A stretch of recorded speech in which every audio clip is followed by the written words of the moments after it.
¿Cómo acabas en el mundo de homestaging y montando una escuela de homestaging a nivel estatal? Bueno, yo me licencié en Historia del Arte, pero después hice una segunda carrera de 4 años que es diseño de interiores. Entonces por aquí me viene. Yo desde pequeña siempre me apasionó el diseño de interiores y hice la carrera en la Escuela Superior de Diseño de Valencia, son 4 años de arquitectura interior y mientras hacía la carrera era aquella época del boom y yo trabajaba en un estudio de arquitectura. Era ese momento que había tanto trabajo en diseño, todo esto, que no necesitabas haber acabado la carrera para tener trabajo. ¡Qué envidia! Sí, sí, sí, fue, bueno, el boom. Había mucho trabajo en arquitectura, en diseño. Yo trabajaba haciendo los planos en un estudio de arquitectura antes de haber acabado y bueno, también con un coste alto porque era ya la segunda carrera que hacía, fue 9 años en la universidad. Historia del arte lo descarté y tenía ya que trabajar y estudiar, ¿no? O sea, también fue duro, aunque me apasionaba, pero bueno.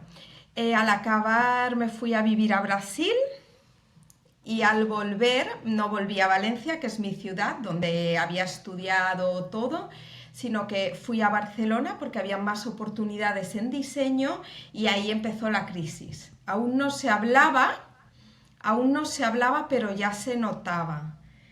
Entonces estuve trabajando en otro sector que no tenía nada que ver, la cosa se fue alargando. Vi que en arquitectura, en reformas, ya no había trabajo. Luego explotó la crisis, pero los que nos dedicamos a esto la sentimos años antes.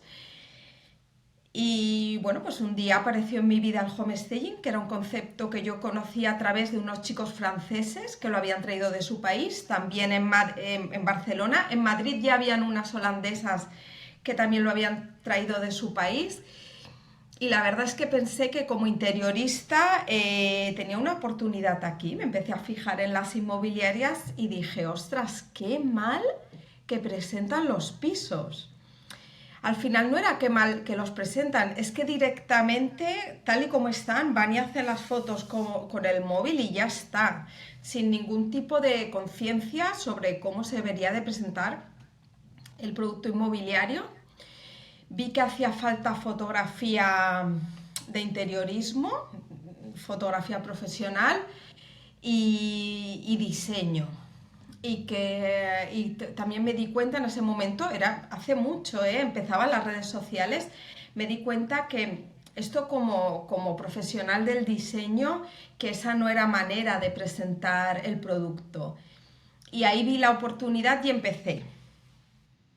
Me dejé el trabajo que tenía, me dejé el trabajo que tenía y me lancé sin formación. No había formación en España ni en ningún país del mundo latino, ni en Portugal, ni en Italia, ni en ningún sitio. En ese momento había formación en Estados Unidos, pero aquí no había. Yo me lancé sin formación como interiorista, pero al final tampoco es lo mismo y fui aprendiendo sobre la marcha un poquito como diseñadora de interiores y un poco también por como sentido y lógica de cómo hay que presentar un producto que sale a la venta.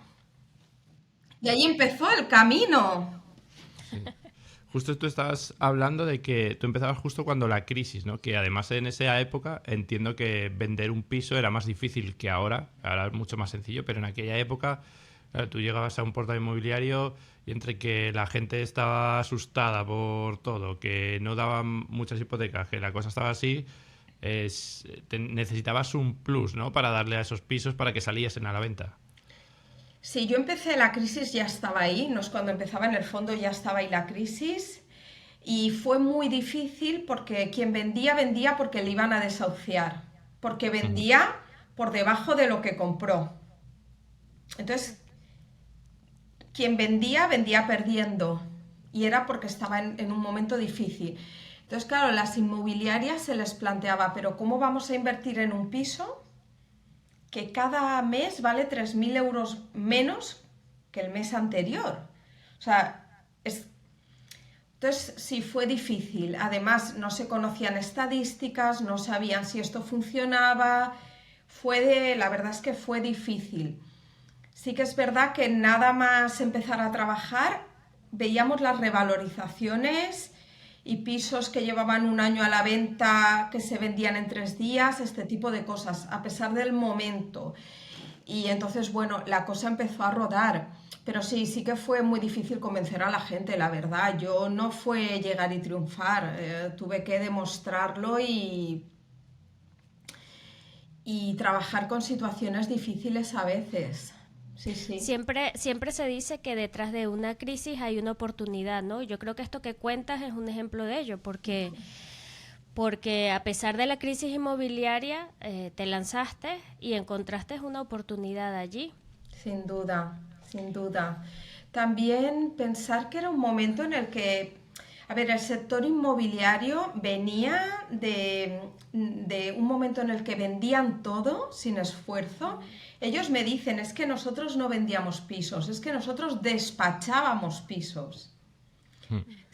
Venían de un momento en el que se vendía todo sin esfuerzo en ese momento y no estaba profesionalizado el sector.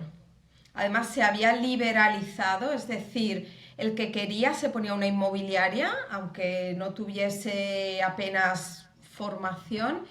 O sea, se hizo todo como en ese momento, pues se hacía todo así un poco sin mucha normativa, sin regularización, sin que los profesionales estuviesen obligados a tener una formación, y así fue todo. Así salieron luego las cosas también. Sí, yo recuerdo había inmobiliarias en todas las esquinas y aparecieron nuevas inmobiliarias, y cuando fue la crisis recuerdo que todas esas inmobiliarias desaparecieron y empezaron a poner fruterías. Yo digo, se ha cambiado una cosa por la otra, pero sí que había inmobiliarias por todos lados y bueno, era todo lo que entre se va a vender y ya está. Sí.